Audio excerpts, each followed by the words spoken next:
बेटा आज का हमारा टॉपिक है इक्विलिब्रियम, जो कि बोर्ड पॉइंट ऑफ व्यू से काफ़ी ज़्यादा अहम है। क्योंकि अगर हम पास्ट 14 ईयर का एनालिसिस करें तो तकरीबन इस टॉपिक में से पंजाब के 9 बोर्ड्स में 6 से 7 शॉर्ट क्वेश्चन पूछे गए हैं और 9 से 10 तकरीबन एमसीक्यूज पूछी गई हैं, जो कि हम इसी टॉपिक के अंदर इसी लेक्चर के अंदर डिस्कस करेंगे। तो आइए चलते हैं हम अपने टॉपिक की तरफ। अच्छा बेटा, आज के हमारे जो स्टूडेंट लर्निंग आउटकम है उसके अंदर सबसे पहले हमारे पास हम पढ़ेंगे इक्विलिब्रियम क्या होता है।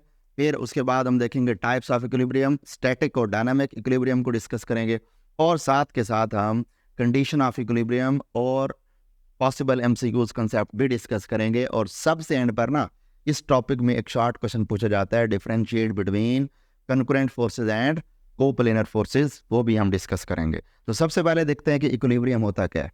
याद रखें, इक्विलिब्रियम की डेफिनेशन है कि बॉडी अगर रेस्ट में हो या बॉडी यूनिफॉर्म वेलोसिटी से मूव कर रही हो और उस पर कुछ फोर्सेस भी एक्ट कर रही हो, तो फोर्सेस के under the action of forces अगर बॉडी रेस्ट में है तो भी इक्विलिब्रियम में है। Under the action of forces अगर एक बॉडी यूनिफॉर्म मोशन में है तो भी इक्विलिब्रियम में है।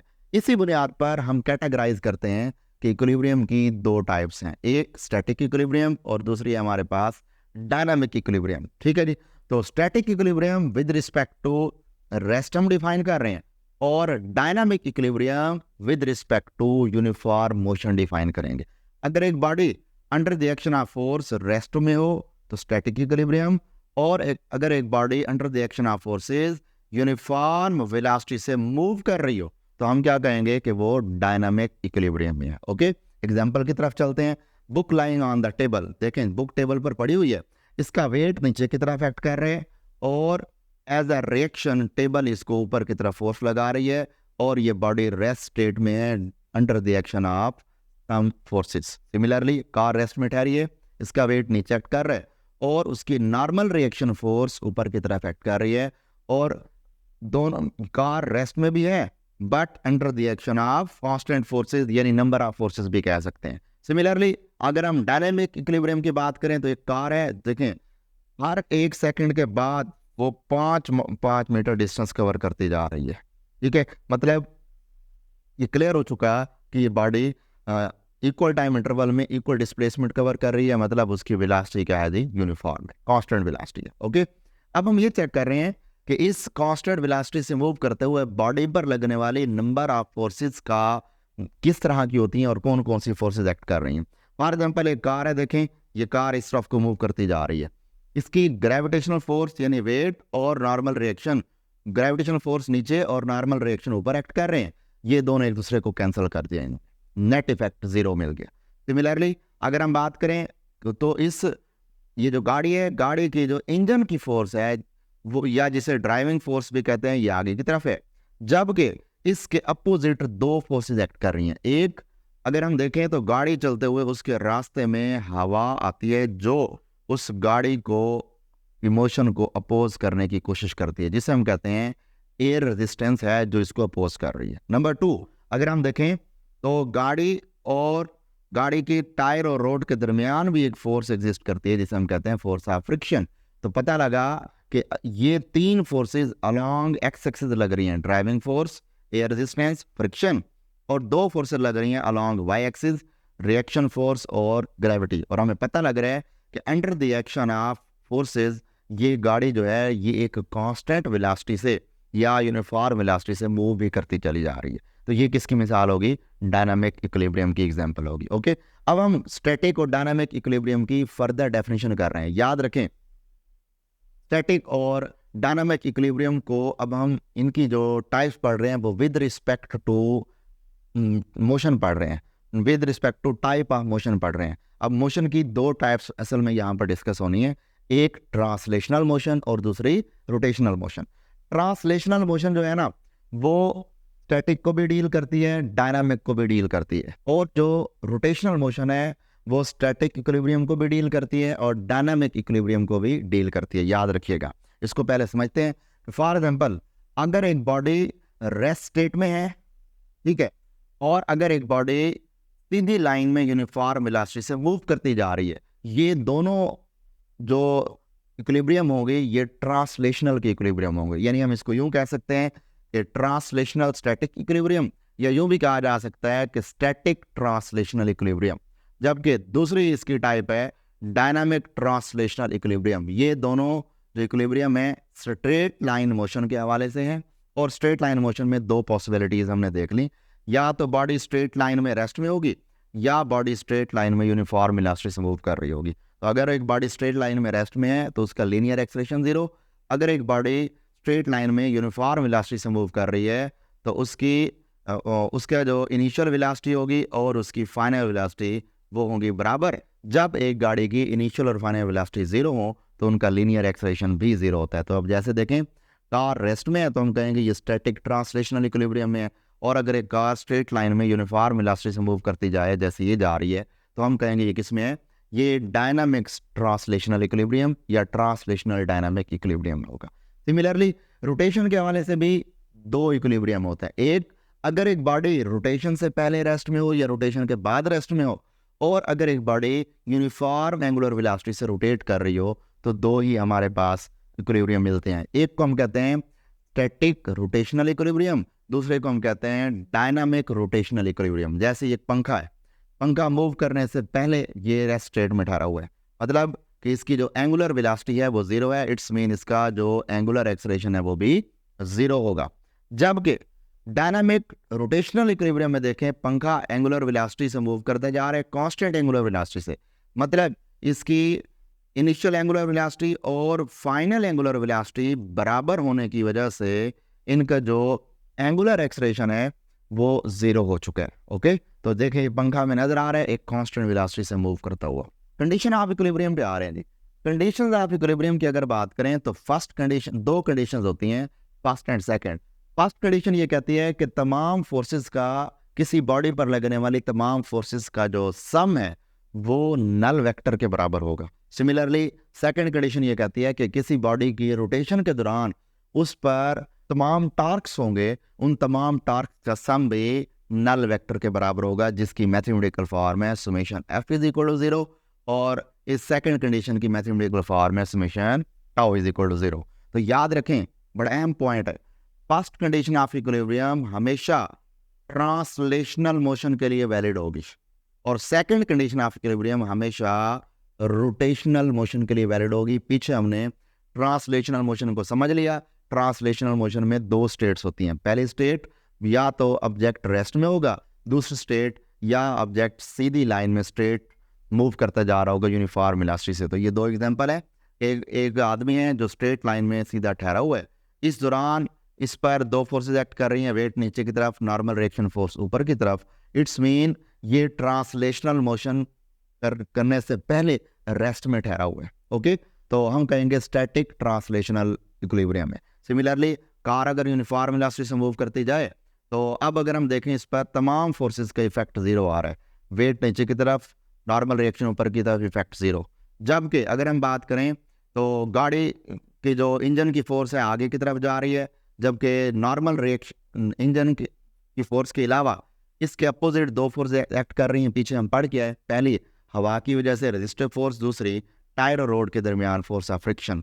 तो इन सब का जब नेट लिया जाएगा तो नेट 0 होगा। वजह बड़ा सिंपल इसका आंसर है, क्योंकि ये कांस्टेंट वेलोसिटी से मूव करते जा रहे हैं, तो कांस्टेंट वेलोसिटी का मतलब है इनका एक्सेलरेशन 0, और एक्सेलरेशन 0 का मतलब है न्यूटन सेकंड लॉ के मुताबिक फोर्स भी 0 है। तो पता लगा कि जब एक आदमी रुका हुआ है या जब कोई भी चीज़ या आदमी स्ट्रेट लाइन में यूनिफॉर्म वेलोसिटी से मूव करता जा रहा है तो वो ट्रांसलेशनल मोशन में होगा, यानी ट्रांसलेशनल इक्विलिब्रियम में होगा। सिमिलरली अब दो एग्जांपल लेते हैं, ये एग्जांपल इसके अंदर ले लेते हैं, एक एग्जांपल रोटेशनल मोशन की। तो देखें ये हमारे पास एक सीसा है, दो बच्चे बैठे हुए हैं, ये एक बच्चा है जो जिसका वेट नीचे एक्ट कर रहा है, इसके वेट की वजह से हम देख रहे हैं कि ये नीचे की तरफ आने की कोशिश करेगा, क्लॉकवाइज रोटेशन पैदा होगी, जबकि इस बच्चे के वेट की वजह से, ये जो बच्ची है इस बच्चे के वेट की वजह से एंटी क्लॉकवाइज रोटेशन पैदा होगी।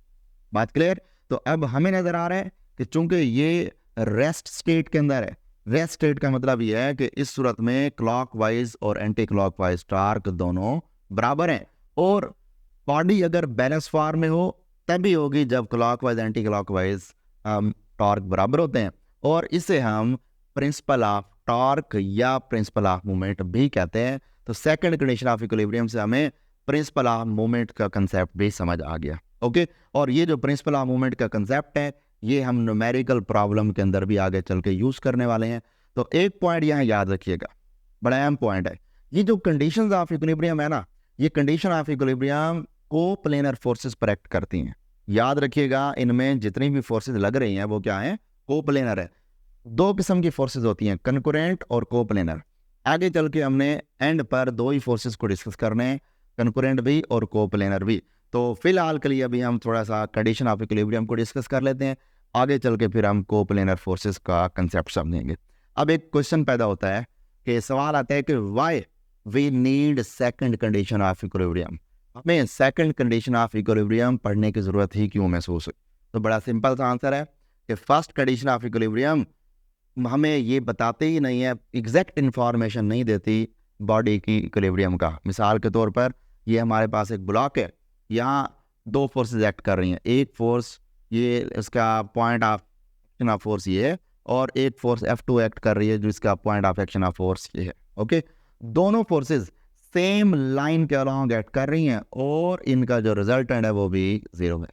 Clear? It's mean first condition satisfy हो रही है और यहाँ पर जो हमें इक्विलिब्रियम भी वैलिड आ रही है चूँकि बॉडी बैलेंस आ रही है, मतलब कि यहाँ जो रिजल्टेंट फोर्स है वो 0 के बराबर है।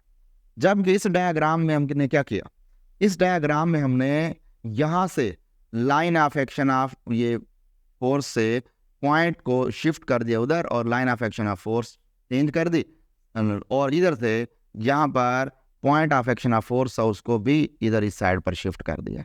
अब क्या नजर आया, अब ये नजर आया कि इस दौरान जो line of action of force है वो चेंज हो गई है, मतलब ये दोनों फोर्सेस सेम लाइन के अक्रॉस नहीं लग रही, बट अपोजिट होने की वजह से अभी भी स्टिल इनका जो रिजल्टेंट है वो हमें 0 मिल रहा है। मतलब हम ये कह सकते हैं कि अभी भी first condition of equilibrium valid हो रही है।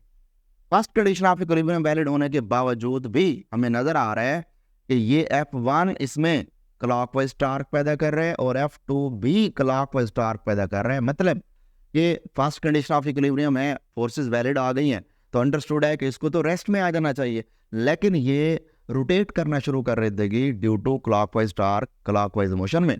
तो इस सिचुएशन को मद्देनजर रखते हुए हमारे माइंड में एक सवाल पैदा होता है कि, और ये सिचुएशन ये डिमांड भी करती है कि हमें एक अब फर्स्ट के अलावा एक सेकंड कंडीशन को भी बनाना चाहिए जो रोटेशन को डील करे।